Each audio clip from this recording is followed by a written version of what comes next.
L'ancien président guinéen Alpha Condé. Conakry 2 mois après le coup d'État du 5 septembre ayant mis fin aux 11 années de règne d'Alpha Condé, le RPG Arc-en-Ciel, l'ancien parti au pouvoir, peine à se remettre du choc. La vitesse par laquelle le régime de son champion a été renversé par le colonel Mamadi Doumbouya en est certainement pour quelque chose. Depuis le putsch, le parti de la Marée jaune et ses alliés continuent de revendiquer la libération du président déchu, mais leur marge de manœuvre sur cette question sensible reste très mince. Même celles qu'il aurait pu brandir pour mettre la pression sur la junte ont manifestement été mises de côté. Certains observateurs avaient pensé que le RPG Arc-en-Ciel et ses alliés n'allaient se précipiter à se battre pour obtenir des strapontins au sein du futur CNT, Conseil national de la transition, alors qu'Alpha Condé est en détention. Ils auraient posé comme condition, ne serait-ce que pour la forme, de leur participation au sein de cet organe, la libération de l'ancien président, sinon ils boycottent, souligne un observateur. Manifestement, cette option est écartée.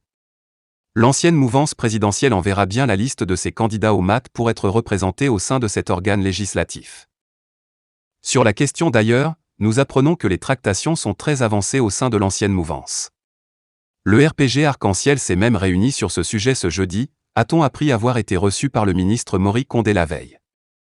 Cette posture de l'ancien parti au pouvoir vis-à-vis d'Alpha Condé laisse certains interloqués.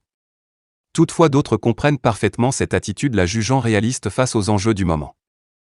Le colonel a été ferme sur le cas Alpha Condé, disant que la justice décidera de son sort. Est-ce qu'il faut continuer à revendiquer une chose dont ils ont la certitude qu'ils n'obtiendront pas dans l'immédiat?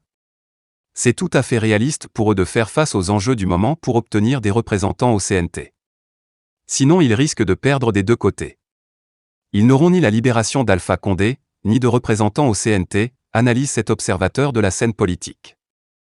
Les velléités bellicistes qui avaient commencé à émerger au sein de l'ex-parti présidentiel ont été cassées dans l'œuf par le chef de la junte qui a rappelé à l'ordre dans un ton ferme les barons du régime déchu. Depuis ce rappel à l'ordre autoritaire, les caciques du régime Condé qui avaient recommencé à pousser du poil de la bête avec des sorties à l'emporte-pièce se sont calmes. Les rares qui prennent la parole en public sont de plus en plus soignés dans leurs propos. Comme pour quand ce qui concerne le « combat », pour la libération d'Alpha Condé, le RPG Arc-en-Ciel a fait le choix de la résignation. Rappelant qu'après le coup d'État, ce n'est qu'après plusieurs jours que le RPG Arc-en-Ciel est sorti de son silence assourdissant pour revendiquer